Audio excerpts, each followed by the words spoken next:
All right, y'all, we back with another video. We did Javante Davis the other day. Now we got Frank Martin.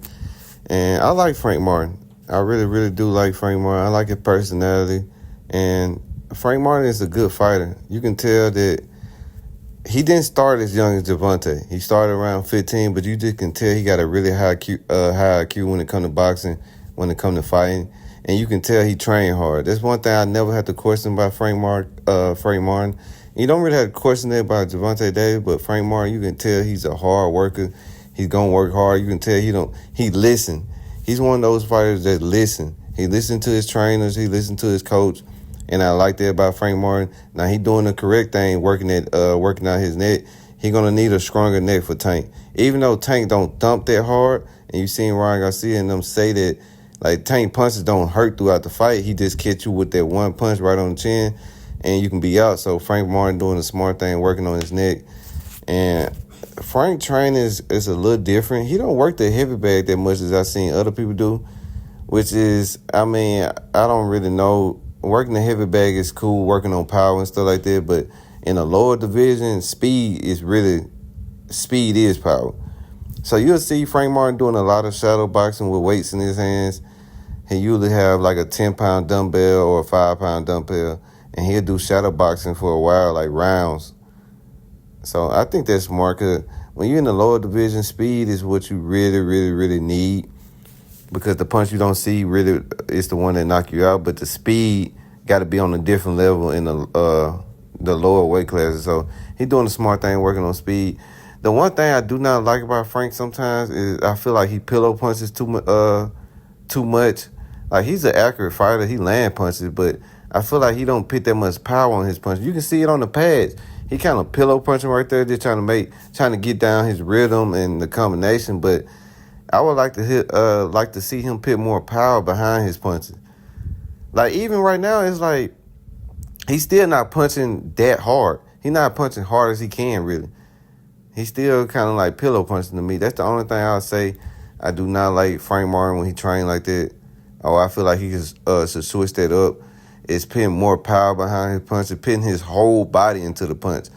Now, a lot of people teach you, like I said, he do a lot of shadow boxing with the weights. But a lot of trainers kind of teach you not to do that because you a lot of time be out of position.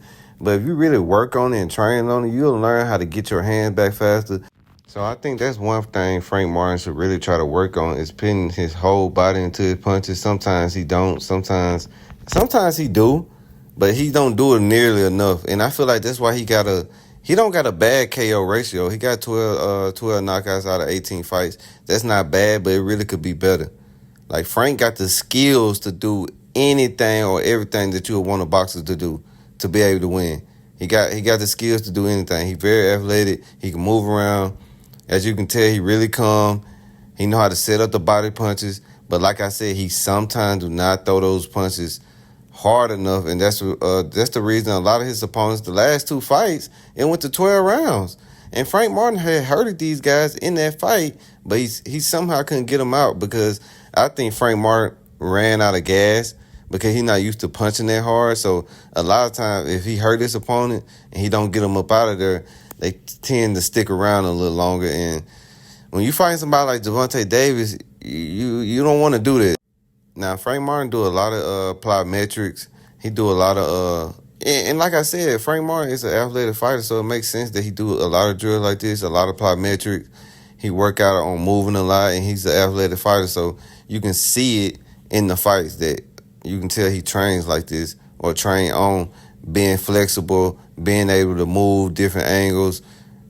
And you can see it, like, plyometrics just help you being on your toes a lot, jumping around a lot, so it helps with that. And you see Frank Martin a lot of times, and like I said, that's why Frank Martin that's why a lot of his opponents, the last couple of fights, stayed around long enough, because Frank Martin didn't sit on those punches nearly enough throughout that fight like he should have, because he's an athletic guy, and he can bounce around a lot. But you can tell right here, if you don't notice, Frank Martin is a good counterpuncher. He can catch you off guard with a counterpunch. He loved that kind of pull back with the left hand, and he lands that a lot, that counterpunch. So Frank Martin is a good counterpuncher. Guys, this is a hard fight for Tank. This won't be easy. He fighting a guy that's very fast, They know how to counterpunch. Look at that counterpunch right there. I mean, that was perfect. So Frank Martin know how to, like I said, he got the skills that any boxer, any coach would say, if this dude gonna be a champion, he gotta have that. Frank Martin got that. He can set up he know how to set up his punches. His jab could be better. I feel like he don't nearly jab enough. I feel like he kind of tap with the jab like that. He don't really got a strong jab, but he haven't really fought nobody that can expose that. But I feel like with a guy like Tank, you need to have a strong jab, and I feel like that's one of the flaws that I think Frank Martin got, because he's a good combination fighter. If he gets somebody hurt, he can finish the fight. He know how to throw a lot of punches, and he real smart on that. I love that left hand to the body that he was throwing his last fight. I love that punch right there, but I think Frank Martin need to work on having a stronger jab and a sharp jab. He sometimes pillow punches with the jab, and I really don't like that, because against a guy like Tank, he'll come over that. He'll come over it or under it with the left uppercut. So you can't be pillow punching with your jab. But if I was his trainer, that's the one thing I would tell Frank Martin to work on, having a strong jab, a sharp jab, not pillow punching with the jab, because a guy like Tank would come over the top. But this should be a good fight. Frank Martin, like I said, he gonna work hard, guys. He train hard. And like I said, he got all the boxing skills you would need to beat a guy like Tank. I feel like he need to come in this fight, and he need to sit on his punches a little bit more than he usually do. He'll have a round or two that he'll sit on his punches, but then he kind of goes away from it. And that's why a lot of his opponents in the last couple of fights have been able to withstand his barrage, because Frank Martin did get a lot of those guys hurt in the fight, but they somehow finished the fight, and you can't do that with guys like Tank. You need to get them out of there as soon as you can. You seen what Holyfield did with Mike Tyson. He had to sit there and fight with Mike Tyson and end up in the fight in the first round. You gotta do that against a power puncher. You can't sit and think you're gonna win in a decision. You don't want it to go to a decision. So I think Frank Martin needs to sit on his punches a little bit more with Tank, still try to counter punch and be on the back end a little bit, and come forward during the fight. He need to win those early rounds during this fight, because Tank is a slow starter. So Frank need to buck up those first round and get them in his bag.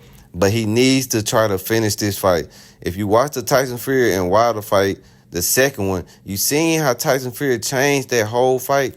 He was coming forward. He was putting the pressure on Wilder. He was trying to knock Wilder out. That's what you got to do against a power puncher. You can't sit back. And I'm hoping Derrick James is telling Frank Martin, you cannot run around this fight and think you're going to be on the back end the whole fight and think you're going to beat Tank. You're not going to be able to do that against a power puncher like Tank. He too smart for that. And then you let Tank be the aggressor? No. Frank Martin got to come forward. He got to sit on his punches. It's going to be a slugfest. You're going to get hurt. You're going to get some. That's why I said he needs to be training his neck a lot. But if he do that, he can win this fight, because he athletic. He know how to switch angles. He know how to get to the side. He should be able. He got the skills to beat Tank. But it's going to come down to heart, because you're going to get hurt when you get in close like that. It's going to be a dog fight. If Frank Martin is ready for that, he can do it. But like I said, he got to be ready for that. He can't pillow punch with Tank. That pillow punching with the jab that he was doing, even though it worked against a lesser opponents, but you do that against Tank, Tank is already preparing to counterpunch. That's what Tank do. He counterpunch. He try to counterpunch any punch you throw. So you can't do that against him, and that's the only thing I do not like that Frank Martin do. He pillow punches sometimes, I think too many times, because he run out of energy. But that's the only thing I feel like he really need to try to train on this fight. But we'll see, man. This is going to be a close fight. I really don't know. If Frank Martin do what I said do, he can win this fight. So I'll leave it at that.